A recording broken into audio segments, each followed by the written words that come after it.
Hey,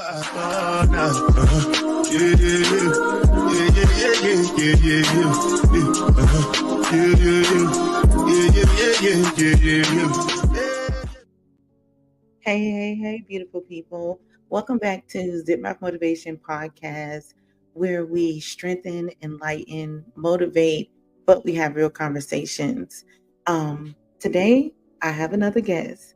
But before we do that, let's talk about don't forget to like, share, and subscribe. Also, don't forget to listen every Tuesday to 101.5 Indie Radio, where you will find so much information, so many shows, laughs and talks and conversations that will enlighten you and empower you to move to the next step. So, today, my guest, I'm not going to tell y'all all about him. I'm just going to bring him up. But his name is James, and I want you all to listen to this powerful brand he has, okay? Because I really feel like this is going to help someone in life. I really do feel like that because when I saw what he did, I was like, oh, this is wonderful. And I never heard about this before. So let's spread the word. Hi, James. How you doing? Hi, Dee. I'm great. Thanks for having me on the show. Definitely. Welcome to the show. Welcome to Zip Mouth Motivation Podcast, where you can be yourself. This is your space. Tell the people a little bit about who you are and what you do. Right. So my name is James Burton. I've been a speech therapist for 16 years, working with all sorts of different people. But the main focus in recent times has been working with people who stutter. And my message is a lot about stuttering isn't the barrier. It's the fear and shame around it. And so once you release those, your voice becomes unstoppable. I got going with stuttering therapy even before I was done grad school. So I started working with this intensive group therapy program. It changed my life. I was just amazed watching all of these people who stutter going from stuttering really intensely to being quite fluent. But there's a little bit more to that story. So I just want to leave you hanging a little bit there and come back around to it. Definitely. Yeah, so What like 3 years ago, I was married, I had a dog, I had like a high-paying job. Things were going pretty normally, and then kind of everything started to unravel at the same time. I got separated. I started to get burnout in my job, and not long after that, I was diagnosed with a brain tumor.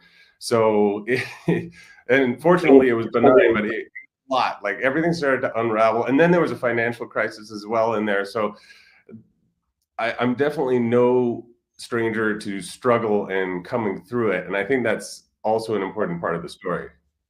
Right. I believe that is too. What is the mission behind Stutter Blueprint and how has it grown to impact millions globally? So the mission behind Stuttering Blueprint, I would love to see people look at stuttering, especially the people that stutter themselves, as Right. something no more of a big deal than being left-handed. What we Mm, know now, in the last 3 years, like 2023, it became widely accepted by experts in the field. We're talking about people like Barry Guitar, who literally wrote my textbook in grad school, right. is in a summit talking about stuttering as neurodivergence. So in the same category as ADHD and autism, left-handedness, all of those things are separate, Right. but they're all different ways that our brains work. And stuttering is Ab- no different. Absolutely. Absolutely. Um, you've used stuttering, and you just said it neurodiversity rather than a speech disorder. Can you explain the perspective behind that? So we've always been looking for a cure, Mm-hmm. and we've always been looking for a cause. We've never Mm-hmm. found a cure, and we've never found a cause because stuttering isn't caused, stuttering just is. It's just a part of the normal human spectrum. Now, Right. yes, in a very small minority, very small, I mean, less than 4%, there can be like brain things going on, but 95, 96% of the time is what we call neurogenic stuttering. So just Yeah. part of the normal spectrum. Okay, so it's basically part of the norm. Okay. Many people associate stuttering with fear of or lack of confidence, right? What are some common misconceptions you've encountered about stuttering? There's so many myths about stuttering, but I thank you for asking that particular question. Just because someone stutters doesn't mean they're not confident. Our lived experience for people who are neurotypical is that Mhm. we still stutter, but we only Right. stutter when we're under stress. So then Mm, we take it that when we hear someone stuttering, that they must be under stress. But right, because this is a neurodiversity and it's on the normal spectrum, a lot of people who stutter when they're not stressed. So it's actually the other way around. It's right. that the stuttering causes the stress because people are worried about being judged. They feel like there's something wrong with them. And none of these things are true, but that internal dialogue, those internal sensations lead to either more stuttering or avoidance behavior. That is very interesting because I think like the misconception that people are not confident when when they stutter. I think we have to dispel that because I know a lot of people that stutter who are very confident people. So I thank you for giving that explanation. How does the mindset play a role in overcoming challenges associated with stuttering, especially in high pressure like public speaking? So when we have this internalized Mm, idea that stuttering means there's something wrong, right, it means that when we're about to stutter, like, I'm talking about people like all of us actually, but right, especially for people who stutter. When they're about to stutter, they have either a thought, a feeling, a sensation that comes up, and that can result in like a tightening, like, oh no, I'm about to stutter. A very common thing is people stuttering on the sound that their first name starts with. So, right. my name's James, so I might stutter on words like, I want to drink some juice. Now, when Right, I use a stutter like that, this is not for mocking people, this is for normalization. So right. I don't identify as being a person who stutters, I identify as Mhm, an ally, but I want to see stuttering being normalized because I tell mhm. you, I may not stutter most of the time, but when I start doing recordings for like webinars, for YouTube, for something like this, even that's when I'm trying to be perfect. That's when I stutter, and Right. this is the problem. You get people like trying to when they're trying to be perfect in all situations. That's going to either lead to that more stuttering, or let's just not even try it because I don't want to even risk it. Right, and I believe that too because I noticed that sometimes when I'm doing recordings, I'm stuttering, I have to start over again, I have to kinda, like, calm myself and then, like, "Okay, let's go," you know? But and then it happens sometimes without even knowing it's going to happen. You can have a conversation and then you start stuttering, and I think that, it would be wonderful if we could normalize it, especially in the youth area because you have younger kids that are stuttering and then the kids their friends or not friends are bullying them or laughing at them which probably triggers them to stutter more because now it's like nobody's understanding what I'm going through. Yeah, and the other problem, and thanks for bringing that up, because the other problem is that far more people stutter than you would imagine. So Mhm. 1% of the population, but most of those people are pretty good at hiding it using those avoidance techniques that they have come up with for themselves. So you Right, don't get people really openly stuttering as much, except for people who are much more on the intense side. But right. boy, like if you see someone who is on the intense side, but they own it, and they stutter out loud, it's amazing to see. And it, like, actually, in my opinion, gives them even more gravitas. It's like, if you are able to be confident and speak through Right. that, that's amazing. But a lot of people, there's a lot more people out there called covert stutterers. They're able to hide it, but it's causing all of this internal turmoil and all of this Mm. avoidance behavior. Oh, wow. What advice would you give someone who is afraid to speak in meetings, presentations, network events, like because they feel like the stuttering is going to be either an embarrassment or they're having some kind of internal battle. What advice would you give them? Um, yeah, what I don't do is offer quick fluency tricks anymore, Mhm. because that is actually part of the problem. When we feel Mm, like we have to hide, then we're using a fluency trick that will work for a little while, but will stop working eventually. And it feeds into that stuttering feedback loop of the thought, the emotion, the freezing, avoiding, and then the more stuttering or just not trying. right. So rather than that, I'll give you a tip that I learned from a good friend of mine and my coach that I'm working with. She's given me something called um, the ground core method for just grounding yourself Mm, and getting yourself like ready to speak confidently. So her name's Alyssa DeCaro. This is the core confidence method. So what we do first is you can ground yourself through your sits bones. So say you're sitting on a chair, you can feel the two bones that make contact with the chair. Imagine you're plugging those into the ground. And then mm, rise up into your chest area so that you're being held up buoyantly, but not stiffly, right? right. And then breathe into your belly and feel your muscles start to ground into that plug that you've made. Now, I use this all the time just for public speaking. This is a confidence uh, technique, not a fluency technique. Right. Okay. I And the like more you that. practice, the faster it works. Right. So that is I think that is a great tool because I like maybe not call the same thing, but before I start to speak, because I am very shy, whether people know it or not, I'm extremely shy.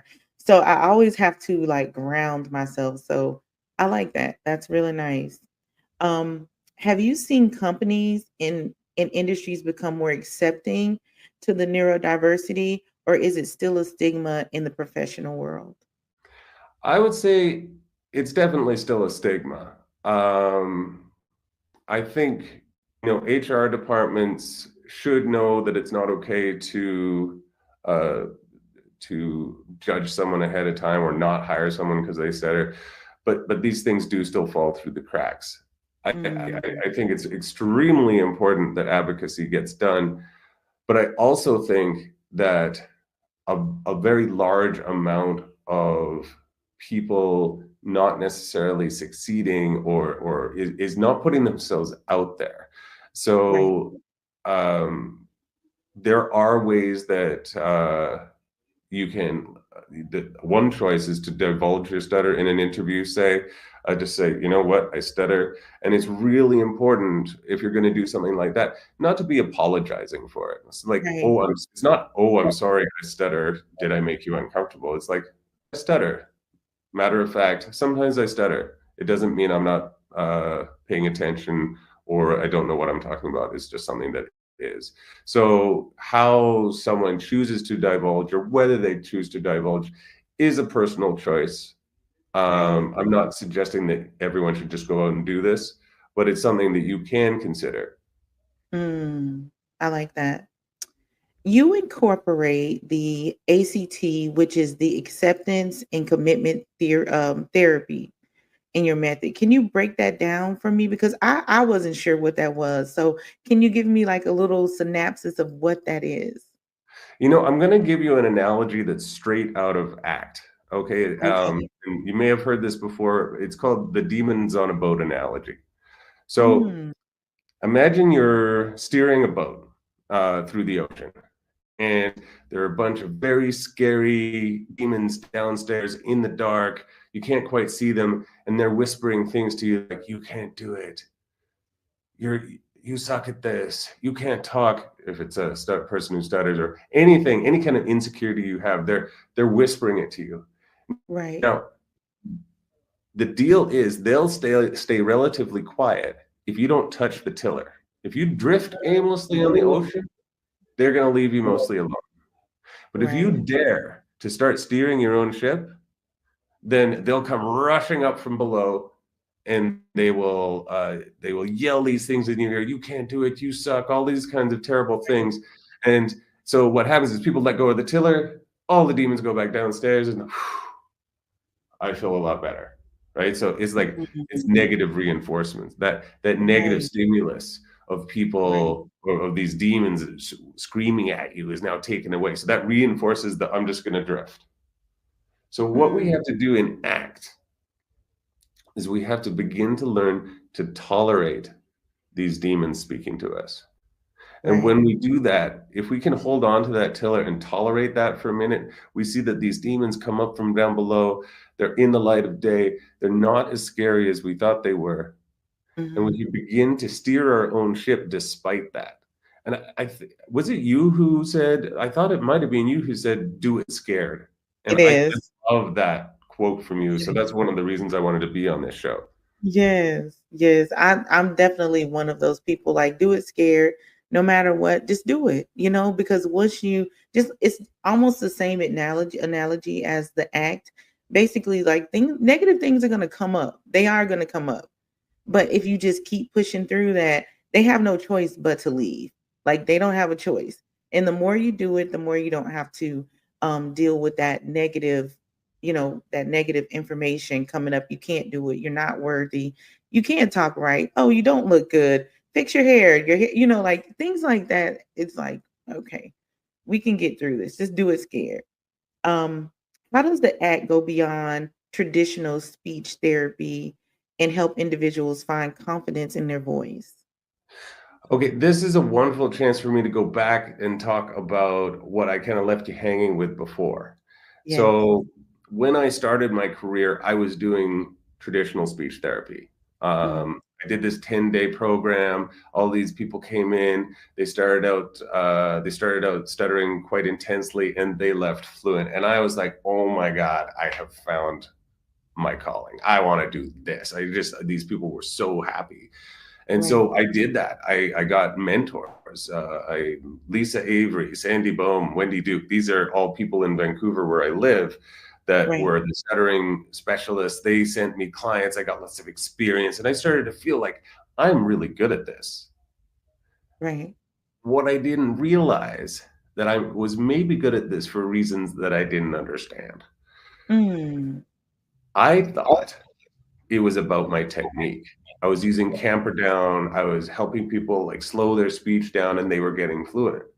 right. What I didn't realize is that in my experience of being around all these people who stutter, I had begun to embody a sense that there's nothing wrong with you.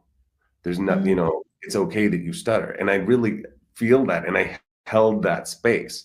So, right, where was the success coming from? Was it my fluency approaches, or was it just holding a space for someone where they felt accepted? right. So then what would happen was that they would leave therapy. I was a busy speech therapist, lots of stuff going on. I Mm, wasn't necessarily following up to see how they were doing. So I saw them leave fluent. Did my job. Great. I'm good at this. right. Awesome. Now, this is when the crisis point happened because when I started What is kind of designing designing the this Stuttering book? Blueprint, I ended up doing it that same way at first. But I Right. wanted to see how my old clients were doing. I was going to go see if they could give me some testimonials. And it turned out my star client, the guy who had gone from really severe to really fluent, I talked to him and I found out he was back to stuttering, he was back to avoidance techniques, and he was pretty Mm, much back to where I wanted. And this really took the wind out of my sails. I was like, what And then after that, I was like, okay, I got to find out more. So I did a deep dive into the research again. I found out that in 2023, Barry Guitar and these other experts had been talking about stuttering as a neurodiversity instead of a problem. And then I talked to my friend Kim Block, and she was Mm, the ex-president of BCAS, which is the BC Association of People Who Stutter. She has right. an intense stutter herself, and she owns it. And Mm, she taught me about, introduced me to the concept of ableism, which is when we assume that just because the normal way or the typical way that people speak is the best way, or the right. typical way people interact with the world, or like it's like thinking that it's better it's better to be able to walk than to be in a wheelchair. Now you Right. might feel like oh, and it involves like pitying people, and it's just the wrong way to look at it. See, Right. ableism when it comes to stuttering is thinking that not stuttering is better than Mm, stuttering, not accepting stuttering as a valid way to communicate. So right. I learned all of these things, and I'm like, oh my gosh, I've been part of the problem this whole time. So then I had this massive crisis of identity. I'm not even a good therapist. Should I even be doing this? What's going Mm, on with me? And then I got over myself. I right. stopped making it about me and realized that it's very rare to have expertise in stuttering within the speech therapy world. And if Right. I don't make a change, then I'm going to be taking that expertise out because I feel insecure. I'll be doing exactly what a lot of people who stutter do, is not putting themselves out there out of fear. So I had to Mm, get over myself and change my approach. And that's how I ended up with what Stuttering Blueprint is today. right. I love like like that was a like a up, down learning, very encouraging, very empowering. You checked yourself and sometimes we do realize like, wait, I'm the problem. But you flipped it and then you're like, okay, it's not about me, it's about what I need to be doing to better what I'm doing for other people.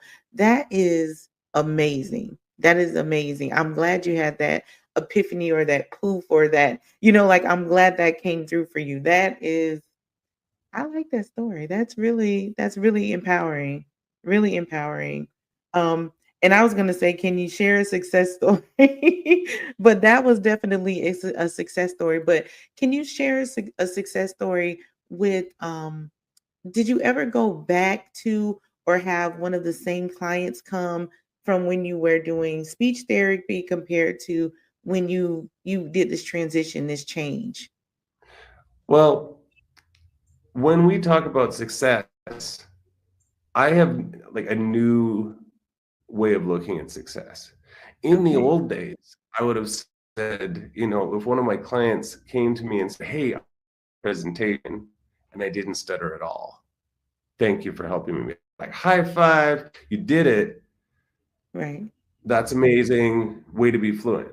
Now, fluency is fluency is very well, but it'll come and it'll go. What really moves me is when a client comes to me and says, I went and did my presentation. I stuttered halfway through. I didn't let it shake me at all, and I completed the presentation. I even stuttered a couple more times, but I held my shoulders back, I looked everyone in the eye, and I delivered it with conviction. That to me Is a is more success. success than just being fluent. Definitely. I will take that success too. That is a big success to be able to do it scared. It doesn't matter. It doesn't have to be perfect to others as long as it's perfect to you. So I love that. Exactly. Um, Or even if it's not perfect, like I right. think perfectionism is one of the biggest struggles that people who stutter have, is that if I can't speak perfectly, I'm not going to speak at all. But Oh rather than no. that, and what is perfect anyway, right? That's an ableist language, even right there. Mhm. So I'm still, learning how to not use the wrong terms sometimes. Right. Um, You go ahead. Sorry. Oh, okay, okay, okay. Stuttering Blueprint has reached millions of people. What are some of the most powerful transformations or breakthroughs that you've witnessed? Um, Again, it's about chasing fluency. Again, is chasing failure. So the Mm, powerful transformations I'm seeing are when people are just stepping up and owning it. Now, mhm. that doesn't mean we can't use fluency techniques. And I don't believe there's any shame in using fluency techniques if that's what helps you. But I think it's a step along the way, and it's also a personal choice. So how we Right. choose to present ourselves is a choice every time we open our mouth. If Mhm. you want to speak with more fluency, that's okay, but it's really important to understand the Right. why of us using fluency. Are we using it to make other people feel more comfortable? Are we Mhm. using it just to make speaking more easy? Those are Right. important questions because, again, when we look at stuttering, a bit like an iceberg. So you've got like the top part, which is the avoidance behaviors and the stuttering itself, and then all of the underneath part is the thoughts, feelings, all the myths about stuttering that you Right. might believe in, that you haven't questioned. All of those things are sitting underneath. If we use fluency techniques to chip away at the top without dealing with the bottom, all that's going to happen is that the ice from underneath is going to raise the whole iceberg back up, and it's going to stick out the top again. So you're not going to get long-term benefits from fluency techniques without dealing with what's underneath. But if we shift that iceberg to warmer water, begin to melt the iceberg from underneath, then the top part tends to sink as well. But that can't be Absolutely. the that is, if we're chasing fluency, we're pretty much chasing failure because we got to Mm, remember that everybody stutters a little right. bit. So Right. sooner or later, if you're expecting inspection and you're holding on tight, and then you have just typical stutter or a typical misspeech where you forget what you're going to say, if that can throw you off, then you tend to spiral. It's better to be accepting, in my opinion. Everyone gets to make their own decision. There's no like one size fits all, but I believe it's better to melt that iceberg from underneath. Absolutely. Absolutely. What would you like to see in education, media, or workplace regarding stuttering awareness? You know, that's a good question because, and what a lot of people will ask me when they are asking about stuttering awareness and how should I act when someone stutters in front of me. Hmm. And so I want to answer that because I think it's Okay. important. People want to do right, but I think True. it's the wrong question. Mm-hmm. Instead of asking, now there are some things that people who stutter really don't like. Okay. Of Don't course. finish their sentences for them. Mm, Um, don't tell them to slow down. And even sometimes the whole like coming out and saying, "Hey, you know what? It's okay that you stutter. I'm listening." It's just it's bringing more attention to it than is necessary. We're still mm, singling it out as different. What people can do is really start to learn and understand that stuttering is a neurodiversity. It doesn't mean all the things that you think it means. And right. just treat that person like you treat else. And when you hear someone who doesn't stutter a lot stutter, you just sort of continue and wait and keep going. And that's the same courtesy that you show to people who stutter. You just might have to wait and hold eye contact and be a bit more patient. Right. But it's not about remembering how to behave. It's feeling on the inside that you understand that this is not what I was brought up to believe, and it's actually completely normal and okay. Right. Right. Right. Um, are there any awareness groups that people could like people who don't know anything about stuttering, but they want to learn more. Are there any awareness groups that they could be involved in or connect to?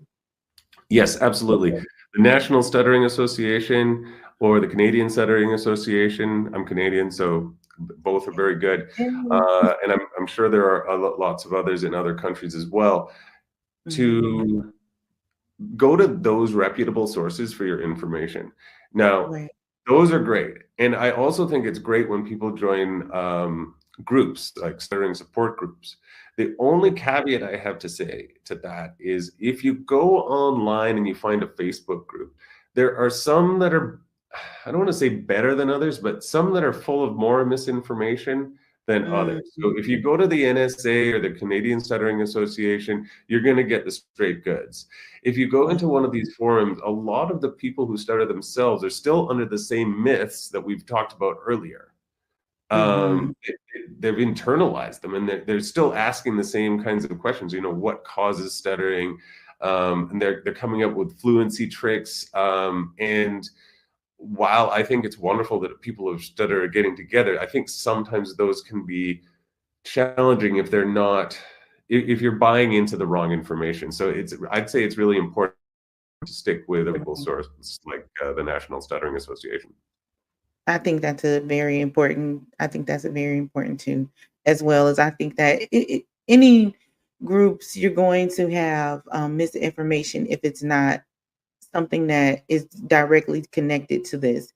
So, we have a bunch of different groups all over the place for different niches and different things that you deal with. So you just have to be very careful. What's next for Stutter Blueprint? Are you there any new projects or expansions that you all are working on? My latest offering is for professionals and entrepreneurs. Mhm. Um, the reason I picked this for a niche is I am a professional and an entrepreneur, and I know how much I will work in order to put myself in a career. Right. And I think it's a big, huge barrier for a lot of people who stutter. One study showed in 2017 that there's a $7,000 wage gap for people who stutter. So it's $7,000 less than a person who doesn't stutter in the same position. And that's a huge difference. And That's so I would like to be able, and I think a lot of that comes from letting stuttering sort of run the show. Yes, absolutely, there's going to be prejudice and those kind of things, but I think a very large part of it comes from just people not wanting to put themselves out there. So this offering that I'll send you the link for so that you can right. share. It's got a free training. You can check that out and see if that's going to help you move forward in your career. Okay, great. Great. Yes, please share the link so then I can share it out into the community. For anyone struggling with their speech today, what's one powerful mindset shift that you could support them with?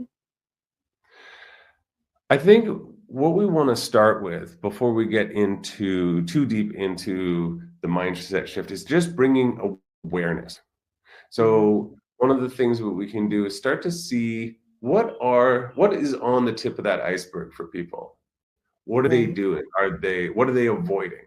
What are Mhm. they being okay with? You know, who do they feel comfortable stuttering in front of, and who do they not feel comfortable stuttering in front of? And it Right. could be you can make yourself a hierarchy. You know, like some people can talk to their pets and not stutter at all. That's very low on the hierarchy. Easy to talk to your Right. dog, okay?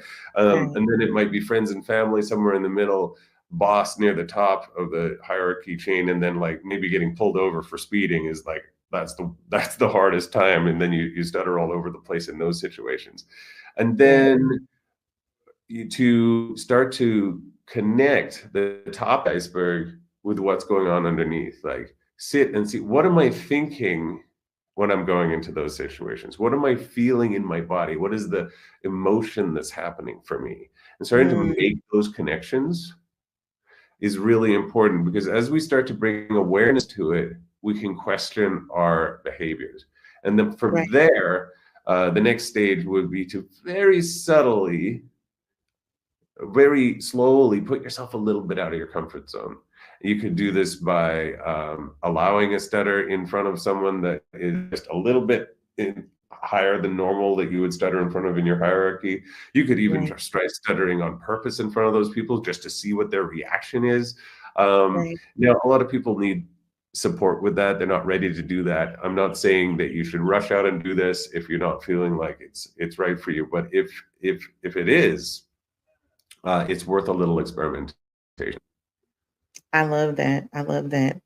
Where can our listeners connect with you and learn more about the Blueprint? Let me just I'll share this in the chat with you right now. There's the link. Okay, That's the link to the masterclass, and then in link is a way that they can talk to me directly. I good. can give you my direct booking link if people want to reach out and just go ahead and do that as well. Definitely share that in the chat as well so then they can connect with you directly to get more information, learn awareness, or they may want to see, hey, how can you support me? I'd be more than happy to. Yeah. Here is the,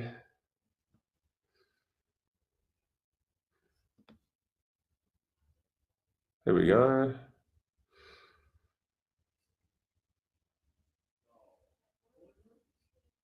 Sorry about this. We No, can you're okay. This is I've fine. edited this out. Um, there we go. And here's the call one. Okay. So you've got both now. Great, great, great. So James, on first, thank you for being on the show. Thank you for that wealth of information that you shared with us. On Zip Mouth Motivation, I love for the guests to leave the crowd, the listeners, anyone that is hearing this, leave them with something um motivational, something that may take them through the week, the day, the month, or it may take them through the year. It depends on what it is. And this could be anything that you want to share. It could be a poem, it could be a quote, or it could be insight just from you. Honestly, I just want to repeat the message I started with. That is stuttering is not the barrier. Fear and Mhm. shame are. And once you release those, your voice becomes unstoppable. Okay, guys, y'all heard it here. We had James on here from Stuttering Blueprint, and we are excited for you to come on here. We were excited to hear your message. Is there anything else you would like to share with the audience before we go? For those of you out there that don't stutter, I'm gonna throw out a little challenge for you guys as well. Give it a go. Try going out and ordering coffee and stuttering. Just see what that feels like. Just to Mm. see, and if you don't, and let's say you get to the point you can't, just start to question what you think about stuttering and what it really is. It's just a little challenge. See what you think. Right, right.